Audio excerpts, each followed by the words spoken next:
আচ্ছা, ভারত বাংলাদেশ সম্পর্কের ক্ষেত্রে সীমান্তর ক্ষেত্রে ৪টা প্রোটোকল আছে। ১৯৭৫-এ একটা, ৭৬-এ একটা এবং ২০১১-তে যেটা বললেন এখানে ২টা প্রোটোকল। এগুলি আন্তর্জাতিক যে আইন আছে তার সাথে কিন্তু ইনকনসোনেন্স একইভাবে তৈরি করা হয়েছে। দেখুন ১৯৭৪-এ যে ইন্দিরা মুজিব চুক্তি আছে সেখানে কিন্তু এই আইনটা সুস্পষ্টভাবে বলা আছে যে শূন্যরেখা থেকে ১৫০ গজের মধ্যে কেউই মানে কাঁটাতারের বেড়া বা কোনো স্থাপনা তৈরি করতে পারবে না। যদিও করে তাহলে সে অপর পক্ষের মতামত নিতে হবে। এটা কিন্তু হচ্ছে আন্তর্জাতিক প্রোটোকল। এটা শুধু বাংলাদেশ আর ভারতের ক্ষেত্রে প্রযোজ্য না। আচ্ছা, এখন এই যে শুভেন্দু অধিকারী ক্ষমতায় আসার পরে মানে প্রথম দিন মন্ত্রিত্ব বন্টন না করেই প্রথম মিটিংয়েই বিএসএফকে জায়গা দিল ৪৫ দিনের মধ্যে, পারে না। এটা আঞ্চলিক সরকার, রাজ্য সরকার কোনো অবস্থায় পারে না। এটা আন্তর্জাতিক সম্পর্কের বিষয়, এটা কেন্দ্রীয় সরকারের বিষয়।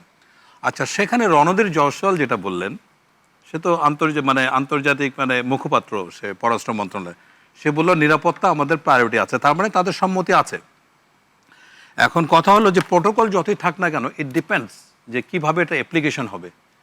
আমি সুস্পষ্টভাবে একটা কথা বলতে চাই যে স্বাধীনতার পরে বাংলাদেশের যে রাজনৈতিক দলগুলি ক্ষমতায় এসছে, প্রত্যেকটা রাজনৈতিক দল ভারতকে সন্তুষ্ট করার প্রতিযোগিতা করেছে, কেউই কিন্তু দেশীয় স্বার্থ রক্ষা করে নাই। একইভাবে আমি বলবো না, আমি কয়েকটা সুস্পষ্ট আপনাকে প্রমাণ দিই।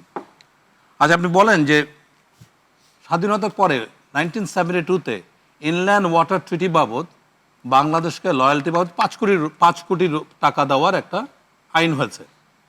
২০১১ সালে যখন এনবিআর আপনার দাবি তুলল যে এই টাকাটা তো বাড়ানো উচিত, এতদিনে ১ টাকাও কিন্তু বাড়লো না। আচ্ছা, বাংলাদেশের সাথে ভারতের আন্তর্জাতিক নদী কয়টা? ৫৪টা। আমরা জানি ৫৪টা, আসলে ২০০ নদী। এর মধ্যে চুক্তি হয়েছে কয়টা? 2টা। একটা হচ্ছে গঙ্গা চুক্তি। গঙ্গা চুক্তি কি পড়ে দেখেছেন? 12টা ক্লজ আছে। যখন লিন পিরিয়ড, তখন বাংলাদেশকে 90% পানি দেওয়ার কথা। এটা কোনো কন্ডিশন হতে পারে? আপনি কি দিবেন আপনার 90% পানি আমাকে দিবেন উইথড্র করতে?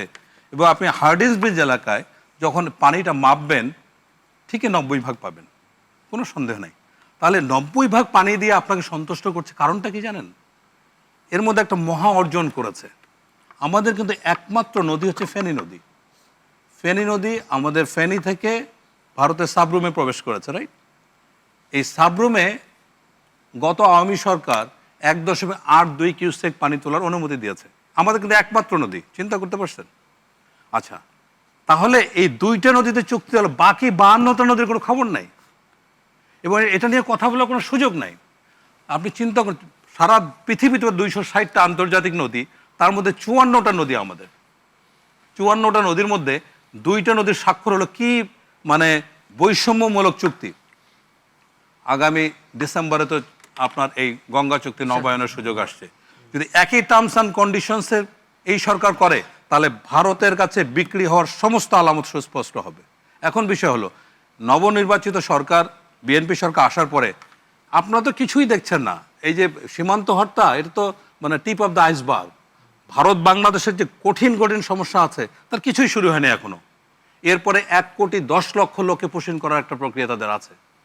এই যে আপনার এনআরসি, সিএএ এবং এসআইআর, পশ্চিমবঙ্গে তৃণমূল গভর্নমেন্টকে হারিয়ে দেওয়া হলো পরিকল্পিতভাবে।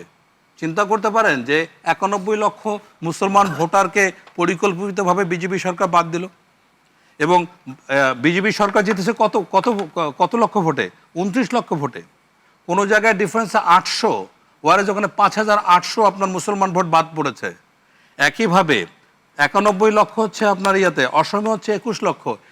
এরা প্রস্তুতি নিচ্ছে এবং সামনে যতদিন পর্যন্ত যদি বিএনপি সরকার ভারতের টার্মস অ্যান্ড কন্ডিশনের সাথে একমত না হয় তাহলে সীমান্ত হত্যা বাড়বে, পুশিন বাড়বে, পার্বত্য চট্টগ্রামের প্রবলেম শুরু হবে। এটা ধরে রাখেন। এবং এই যে যখনই চুক্তি তিস্তা পরিকল্পনার কথা আসে, যখন আপনার ২০১১ সালে মনমোহন সিং আসলেন বাংলাদেশে, তিস্তা চুক্তি হয়ে যায় আনন্দে সবাই গদগদ, তখন কি বলা হলো যে পশ্চিমবঙ্গে মমতা ব্যানার্জি এটা বাধা দিলেন। এখন তো বিজেপি সরকার, এখন করুক, তা তো করছে না। কিন্তু ক্ষমতায় আসার পরে সে কথাটা কি কেউ বলছে না। আপনি খেয়াল করুন, বাংলাদেশের কোনো রাজনৈতিক দলকে আপনি বলুন না কোন বাংলাদেশের স্বাধীনতার পর থেকে ভারত বাংলাদেশ যে চুক্তিগুলো হয়েছে সবগুলো উইন লুজ। একটা জায়গায় আমাকে দেখাতে পারে না বাংলাদেশ জিতেছে, উইন করেছে। তার মানে কি বাংলাদেশের জাতীয় স্বার্থ রাজনৈতিক দলগুলি মানে প্রতিযোগিতা করে বিক্রি করে দিয়েছে। তাহলে আপনি সেখানে আশা করেন, মনি আপা প্রশ্ন করেছেন কেন আমরা পারি না, কেন আমি আর্মির মানে সশস্ত্র বাহিনীর লোক পারি না, এটা রাজনৈতিক সিদ্ধান্ত। আজকে যদি চোখে চোখ রেখে কথা বলার সামর্থ্য থাকতো তাহলে এই পরিস্থিতি এরকম হতো না। পৃথিবীর কোথাও দেখবেন না friendship to all malice to none, আপনাকে একটা চট দিচ্ছে, আপনি আর এক গাল পেতে দিচ্ছেন, এটা কোনো পলিসি হতে পারে? সিঙ্গাপুর একটা ছোট্ট দেশ, আমাদের একটা জেলার সমান। সিঙ্গাপুর কিভাবে তাদের প্রতিরক্ষা ব্যবস্থাকে শক্তিশালী করলো? পৃথিবীর সবচেয়ে শক্তিশালী দেশ যদি মালয়েশিয়ার সাথে কত বড় আপনার তার, পৃথিবীর সবচেয়ে শক্তিশালী দেশ যদি আমেরিকা যদি আক্রমণ করে, ইউএসএ আক্রমণ করে, তাকে কিভাবে ডিফেন্ড করবে সেইভাবে তার প্রস্তুতি নিয়েছে। পৃথিবীর 3টা দেশের কিন্তু ভূ রাজনৈতিক অবস্থান কিন্তু একরকম, একটা হচ্ছে সিঙ্গাপুর, একটা হলো বাংলাদেশ, একটা ইসরায়েল। আপনি দেখেন তারা কোথায় আর আমরা কোথায়। আজকে আমাদের নিরাপত্তা বন্ধ পরিকল্পনা করতে পারি না, আমরা কি করব না করব আমাদের অনুমতি নিতে হয়। কোন আমাদের রাষ্ট্রপ্রধান কোথাও ভিজিট করতে গেলে তাদের অনুমতি নিতে হয়। এটা কে করেছে? আপনি ভারতকে দোষ দিবেন কি জন্য? দোষ তো আমাদের। মানে মিসাইল কিনলেও আমরা কারো পারমিশন নিতে হবে। চোখে চোখ রেখে কোনো কথা বলেছি? আপনি আজকে বলেন না যদি তিস্তা নিয়ে আলোচনা না হয় তাহলে আমি গঙ্গা নিয়ে বসবই না। ডেটারেন্স ক্রিয়েট করতে হবে। তো ডেটারেন্স ক্ষমতা হচ্ছে এমন একটা ব্যবস্থা। আমরা আশা করব বিএনপি সরকার সেটা করবে, আমাদের বিশাল বড় প্রত্যাশা থাকবে, কারণ দেশের মানুষ অনেক বড় আশা নিয়ে আছে, নিশ্চয়ই সেগুলোর প্রতিফলন আমরা দেখব।